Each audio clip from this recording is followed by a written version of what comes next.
Hello friends, welcome to Islington Listens, wisdom from a community of faith that doesn't think the same, vote the same, or love the same, but we are trying our best to follow in the way of Jesus with compassion and hope.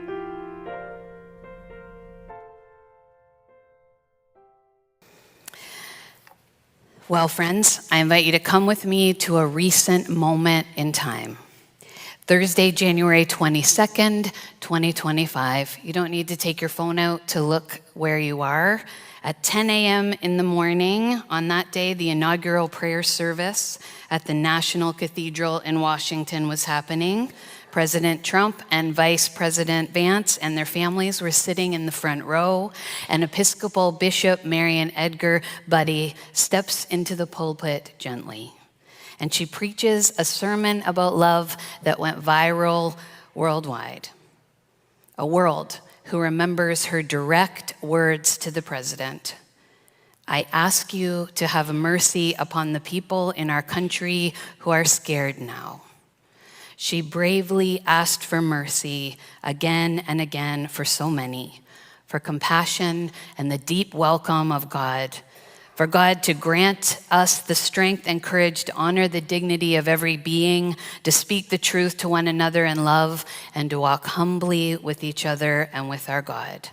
She asked for the good of her own nation and for the world. The world witnessed a moment of bravery in Bishop Budde's life story. But before this moment came so many other choices that she made in faith. I am personally grateful for her timely book. It's called How We Learn to Be Brave, Decisive Moments in Life and Faith. And along with scripture, it will be the anchor for our worship and my preaching from now until Advent. And in chapter 1, it begins with the title, Deciding to Go. And she begins with these words. Heroic possibilities lie within each of us.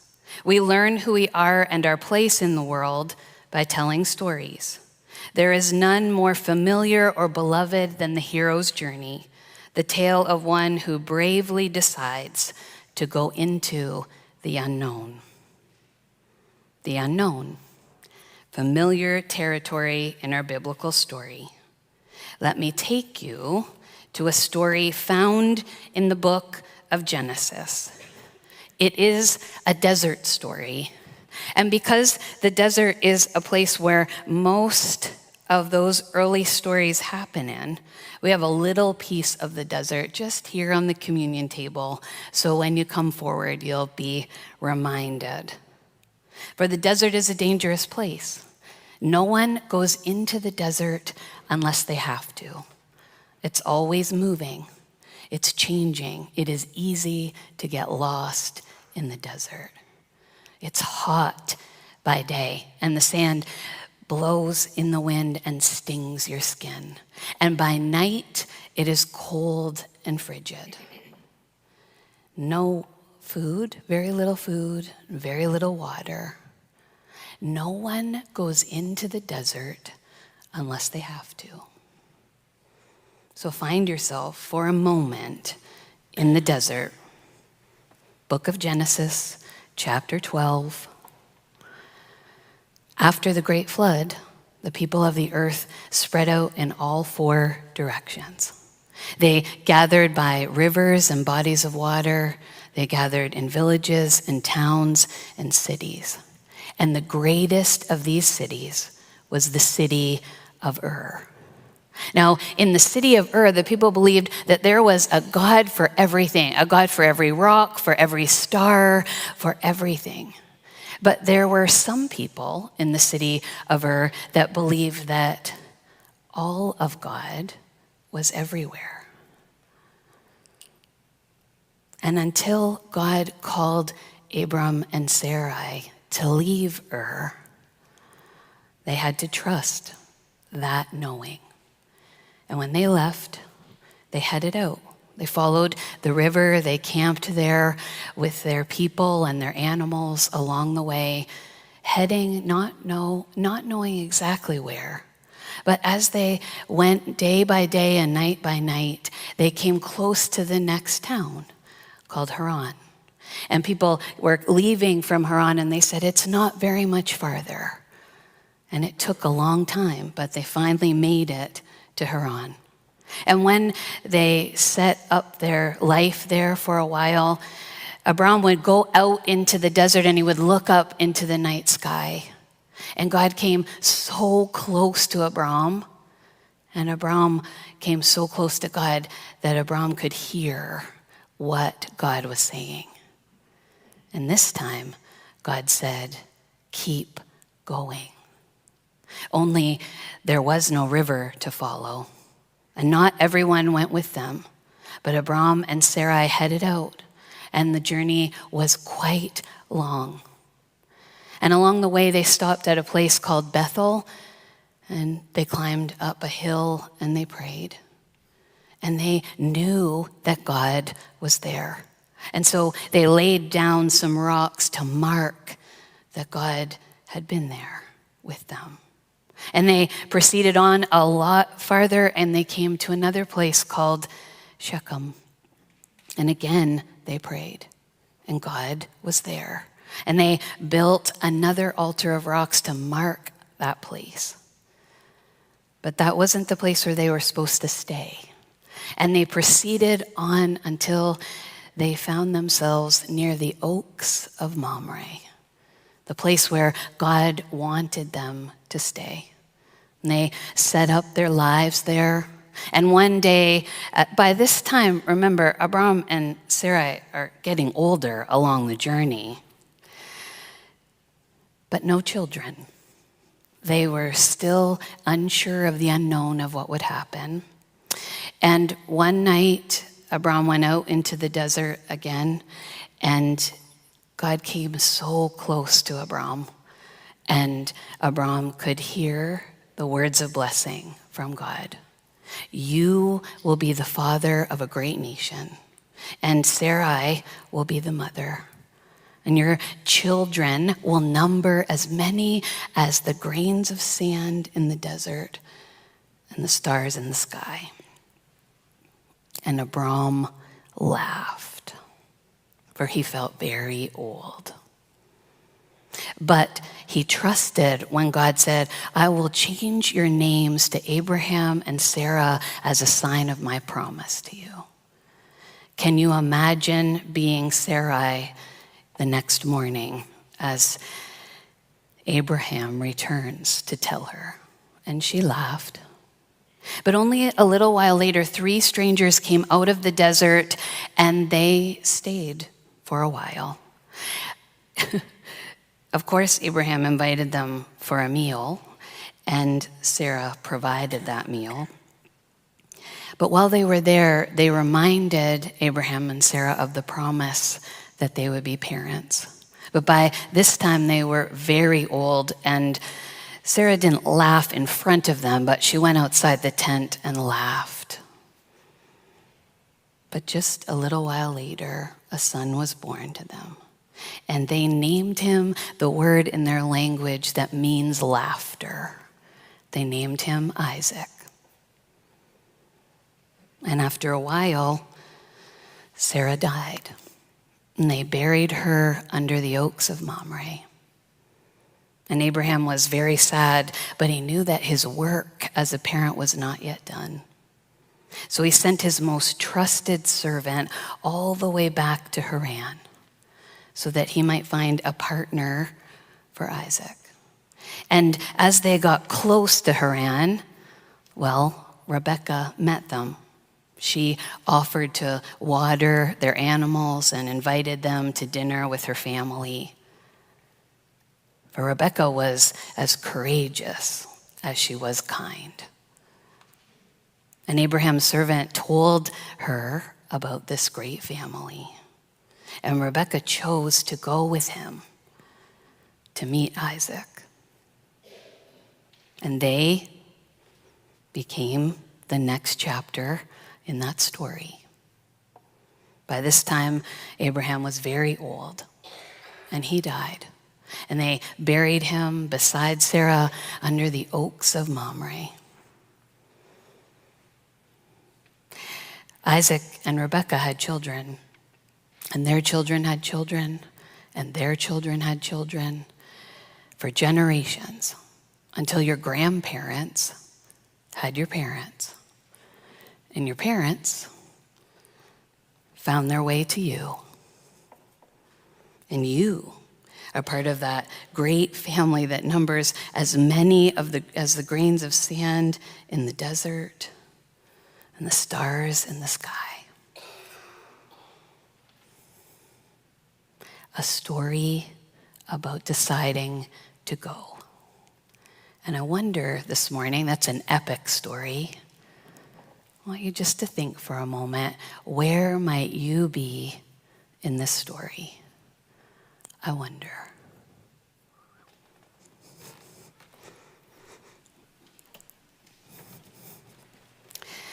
And you don't need to turn and tell your neighbor, because I know that you think that that's what I'm going to ask you to do. So, not today. Every time we hear a story, there's an invitation to wonder where we might be. It is holy and sacred. It is ancient and new. This story is one of the most universal in our sacred tradition. It's a story shared by Jewish people and Christian people and Muslim people alike. And at its heart is a story of courage, of leaving the familiar and deciding to go, of trusting that God's promise will meet them in the unknown. And we often forget how radical that decision is when God said to Abram and Sarai, "Go from your country and your kindred and your father's house to the land that I will show you, and you will be a blessing." Remember, in that time, people didn't leave. They were born in the house that they lived in, and they aged in exactly the same place they were born. The scriptures give us no record or debate or hesitation. Abram and Sarai simply go. Their obedience is understated, but the implications are enormous. They were the first. As Bruce Villier once wrote, Abram and Sarai don't believe in God. They believe God. Do I trust that when God calls me, God will be with me? It's different than believing in an idea of God. It's acting on a knowing. They don't ask for proof. Their willingness to go is the proof. And of course, we know the journey was far from perfect. They stumbled, they made poor decisions, they even hurt the people closest to them, yet God's promise held fast. Not because they were flawless, but because they were willing to take that first brave step. The story reminds us that God's call takes our humanity and our frailty into account. Makes me think of my own journey of faith. What has led me to this place? I'm curious how it connects to your own story today. I remember myself at age 22, having just finished my undergrad and deciding to go into the unknown of the work world and serve as a full-time camp director at Pierce Williams United Church Christian Center. I remember myself at age 26 deciding to go into the unknown of theological education, opening myself to ordination. I remember myself at age 32 deciding to go into the unknown of marriage. At age 36, deciding to go into the unknown of parenting. And 9 years ago, at the age of 42, deciding to go into the unknown of Islington United Church. And in between are the smaller choices of our lives that lead us to the bigger moments. We don't have all day to go through my almost 50 years, but I invite you to be tender to your own story in the weeks ahead. 6 months ago, Islington United was involved in the week of guided prayer, and there were no meetings, and time slowed down, and worship and prayer was happening each day here and in pairs for people praying scripture together. I was weary, and I said to the planning team, it's important for me to go away for this week for some time of silence while you're praying here. I got on a plane and I went to a place in my life that I knew I always felt closest to God. It's just at the end of the road if you drive from Kelowna to Penticton and around the lake. In Naramata, I spent time in silence and time in spiritual direction, and it took me till Thursday to realize how tired I was. I just thought I'd jump on a plane and make a plan and come back and change a few things, and life might be different. Deciding to go to BC was an important moment for me. Deciding to return and go into the unknown of visiting my doctor to see what he might say. Deciding to go into the unknown of restorative care. The unknown of stopping what you know. Stopping the roles you hold. Who I am. Who am I without my familiar roles and routines? Do I trust that if God is here, would God be there also? It was the hardest decision I've made ever. It was tied up with my own feelings of self and shame and worth. It was tied up with the people I love and the people I had worked to care for, my noticing of where I had been pleasing and not listening. And it was rooted in an empty place of not spending enough time with God. But here's what I discovered. God had been there in every decision. God had been there before and was with me in that 6 months of time. No matter how scared or weary or ashamed I was, God was in the timeline. No matter what my best laid plans were. And I realized that stepping into the unknown wasn't just about my call, it was about God's promise. God wasn't leaving me alone. God wasn't leaving you alone. God was asking me to surrender to what was possible. The rest, the healing, the transformation, the reconnection. I hold my own story in mind. Whenever I hear inspiring stories now, I wonder what wrestling and steps looked like before they decided to go. I wonder what it was like in 1953 to be Howard Thurman, who'd built this amazing, intentionally interracial Christian congregation in San Francisco, for that Black American pastor, educator, and preacher to have loved and been with his people for a decade, to say yes and decide to go to teach at a predominantly white seminary. He reluctantly left in that decision. He went to Boston University, and in deciding to go, he hoped it would offer a broader voice to God's work of nonviolent resistance and spiritual renewal. He had no idea that in making that choice, he would have a young doctoral student in his class named Martin Luther King Jr., who first encountered Thurman there in Boston, and who would remain for his whole life his spiritual mentor.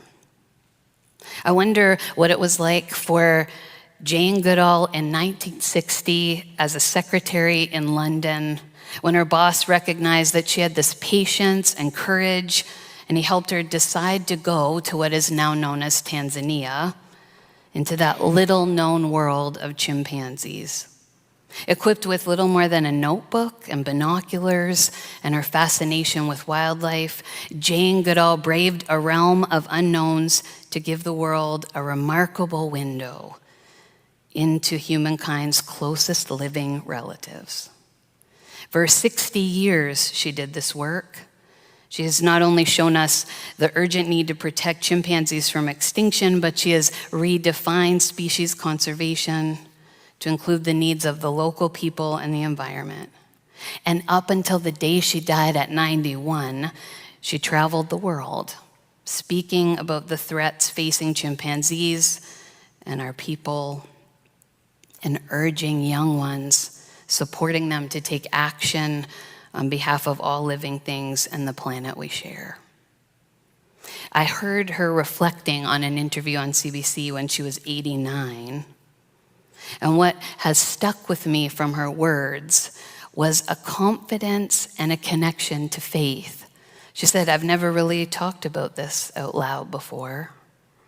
She said, "When I work with children and youth, I am reminded that for the next generations to come, it is up to us who've gone before to hold out hope for them. For a world without hope has not very much." She talked about disagreeing and arguing often with David Suzuki, who feels like we've gone too far. How could we ever help? And her encounter with the living God and creation told her that hope does not sit still.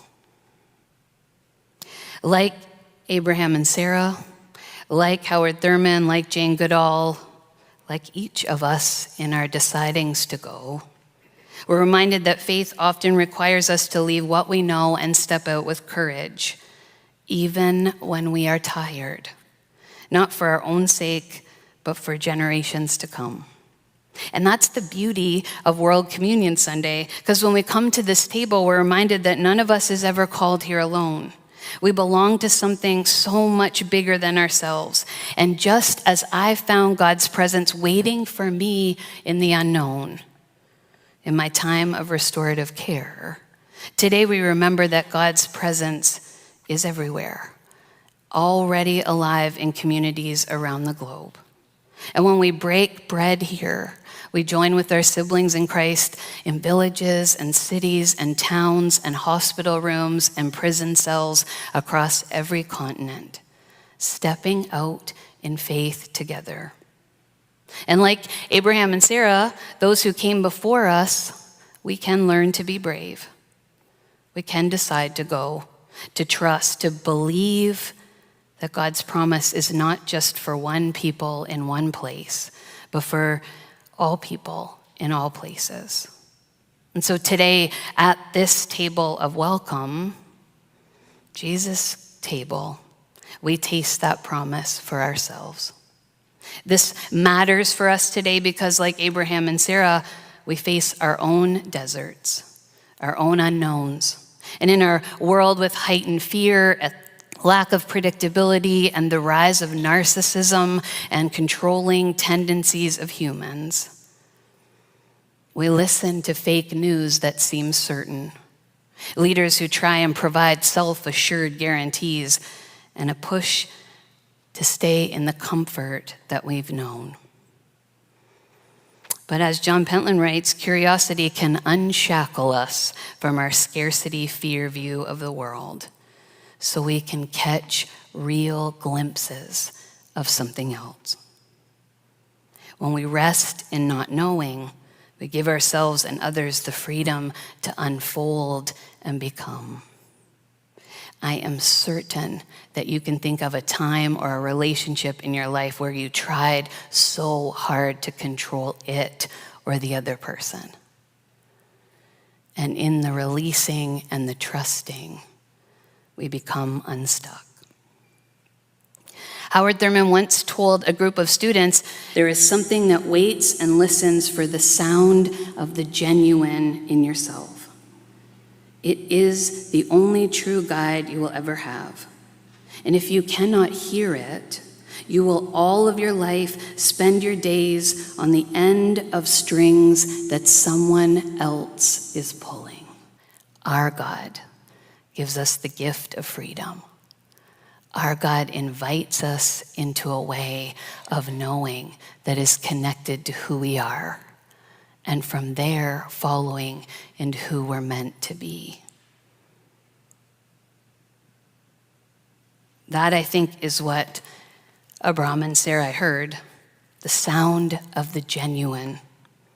Isn't that a great name for God?